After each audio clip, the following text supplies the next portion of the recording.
Selamat kembali. Hari ini kita akan belajar tentang bahasa Melayu kuno.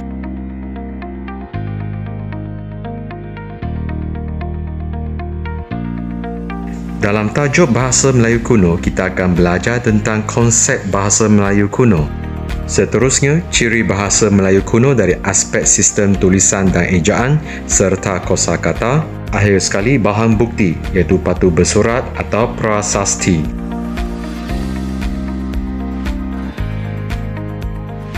Hasil pembelajaran.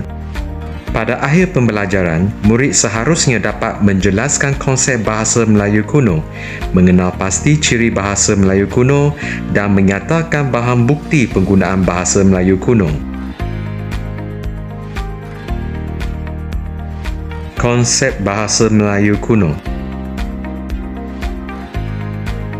Oleh sebab kertas belum lagi digunakan untuk menulis, kewujudan bahasa Melayu kuno hanya dapat dikesan pada prasasti atau pada batu-batu bersurat. Bahasa Melayu kuno bermula pada abad ke-4 Masehi berdasarkan penemuan sebuah prasasti berbahasa Melayu di Dong Yen Cha di Teluk Toron, Vietnam. Di Nusantara pula, beberapa buah prasasti atau batu bersurat telah ditemukan di Sumatera dan di Jawa antara abad ke-7 hingga abad ke-13, iaitu pada zaman pemerintahan Kerajaan Sriwijaya. Tulisan yang digunakan pada batu bersurat kebanyakannya berasal dari India, iaitu tulisan Devanagari, Pallava, Jawa kuno, Kawi dan lain-lain. Ciri bahasa Melayu kuno. Ciri bahasa Melayu kuno dapat dilihat berdasarkan tulisan yang terdapat pada batu bersurat dengan memfokuskan 3 aspek penting, iaitu sistem tulisan dan ejaan, morfologi, dan kosakata yang digunakan.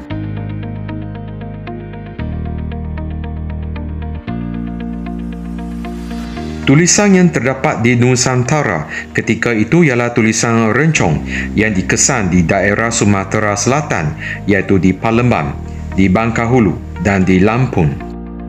Tulisan Kawi pada peringkat awalnya ditulis pada daun lontar dan kemudiannya digunakan untuk menulis pada batu.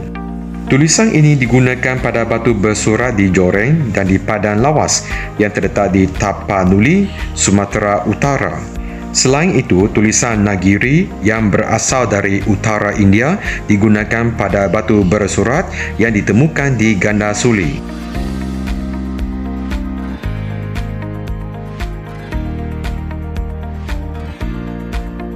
Bahasa Melayu kuno menggunakan tulisan Pallava. Tulisan ini berasal dari India Selatan dan digunakan untuk menulis kitab dalam bahasa Sanskrit untuk penyebaran agama Hindu. Terdapat 2 jenis tulisan Pallava, iaitu Pallava awal dan Pallava kemudian. Perbezaannya ialah aksara Pallava awal ditulis besar-besar, manakala Pallava kemudian menggunakan aksara yang sama tinggi, seolah-olah ditulis di antara 2 garisan lurus. Dari aspek yang lain pula, aksara Pallava kemudian tidak lagi menunjukkan ekor yang terjulur ke bawah garisan dasar.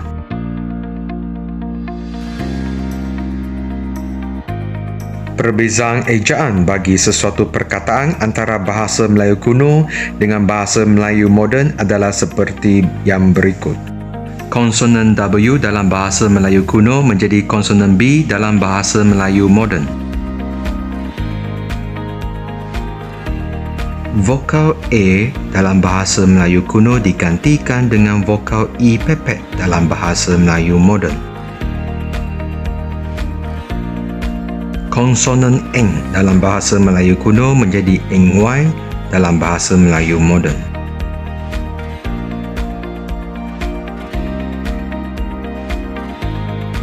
Dalam bahasa Melayu kuno, konsonan yang diucapkan dengan aspirasi atau hempusan banyak digunakan, tetapi dalam bahasa Melayu moden jarang.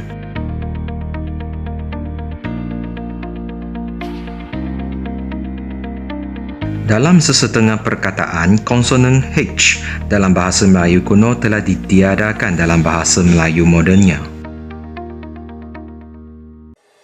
Perubahan vokal secara tidak tekal berlaku dalam bahasa Melayu kuno. Misalnya, vokal U berubah menjadi vokal O.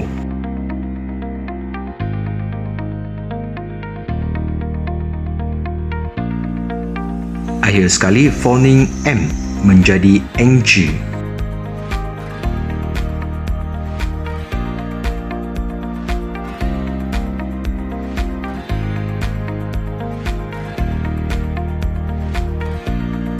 Bahasa Melayu kuno juga memperlihatkan perbezaan dari segi morfologi dengan bahasa Melayu moden. Awalan mar dalam bahasa Melayu kuno menjadi ber dalam bahasa Melayu moden. Seterusnya, awalan ni menjadi di.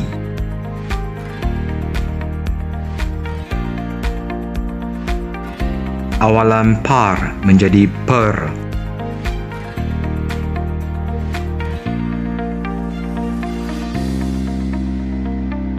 Awalan bagi kata kerja aktif transitif iaitu mang menjadi meng.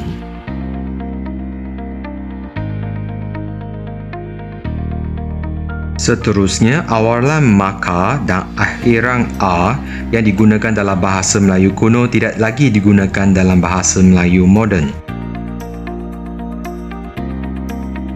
Akhir sekali, awalan sa dalam bahasa Melayu kuno telah bertukar menjadi awalan se dalam bahasa Melayu moden.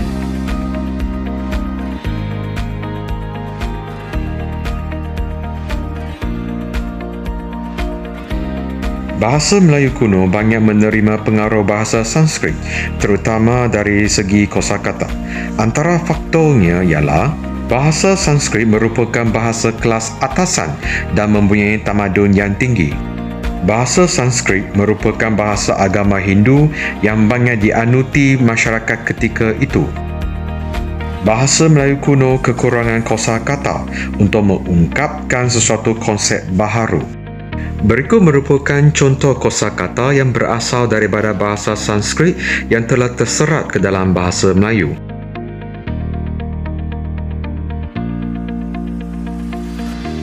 Bahan bukti bahasa Melayu kuno.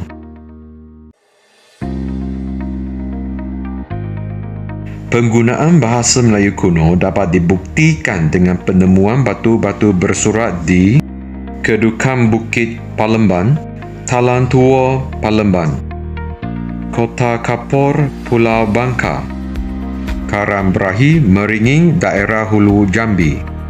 Akhir sekali, Ganda Suli daerah Kedu Jawa Tengah. Batu bersurat di Kedukan Bukit Palemban. Batu bersurat ini ditemukan di kaki Bukit Sigundan bertarikh 683 Masehi. Batu bersurat tersebut merupakan bukti terawal penggunaan bahasa Melayu kuno dalam bentuk tulisan. Tulisan pada batu bersurat ini menggunakan huruf Pallava yang berasal dari India Selatan. Kandungan batu bersurat tersebut adalah mengenai kisah raja dengan 20,000 tentera yang ingin mendapatkan kuasa sakti bagi kemakmuran Sriwijaya. Seterusnya, batu bersurat Talan Tua Palemban bertarikh 684 Masehi. Batu bersurat ini menggunakan tulisan Pallava yang berasal daripada India Selatan. Kandungannya tentang pembinaan sebuah taman oleh Raja Jayanasa dengan harapan untuk membahagiakan makhluk. Turut terkandung doa agar rakyat jelata memperoleh hasil tanaman dan ternakan serta hidup bahagia.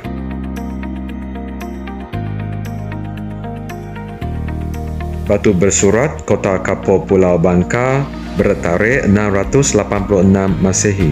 Batu bersurat ini mengandungi 10 baris ayat yang ditulis dengan tulisan Pallava. Kandungannya menyeru dewa dan makhluk tinggi yang lain melindungi kerajaan Sriwijaya. Selain itu juga menyeru agar memberikan kebahagiaan kepada sesiapa yang mengabdikan diri kepada kerajaan Sriwijaya dan mengutuk sesiapa yang tidak setia.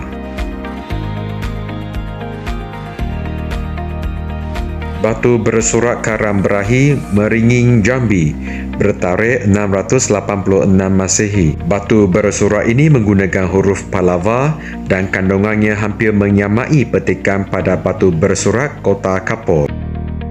Batu bersurat Ganda Suli Kedu, Jawa Tengah, bertarikh 832 Masehi. Batu bersurat ini menggunakan tulisan Nagiri dari utara India. Batu bersurat ini memberikan gambaran bahawa bahasa Melayu kuno bukan sahaja tersebar di kawasan yang menggunakan bahasa Melayu tetapi juga di kawasan yang menggunakan bahasa Jawa. Berikut merupakan rumusan penggunaan bahasa Melayu kuno pada batu bersurat. Bahasa Melayu kuno telah tersebar luas dan berfungsi sebagai lingua franca. Bahasa Melayu kuno menjadi bahasa rasmi dan bahasa urusan pemerintahan istana kerana ditulis atas titah raja. Bahasa Melayu kuno berfungsi sebagai bahasa kebudayaan dan kesusasteraan. Bahasa Melayu kuno bersifat kosmopolitan, iaitu menerima pengaruh luar, khususnya bahasa Sanskrit.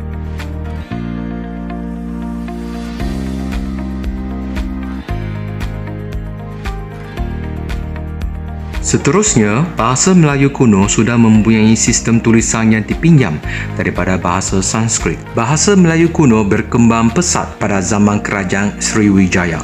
Sifat asli bahasa Melayu kuno masih wujud hingga hari ini, terutama dari segi suku kata dan sistem imbuhannya, walaupun menerima pengaruh bahasa lain.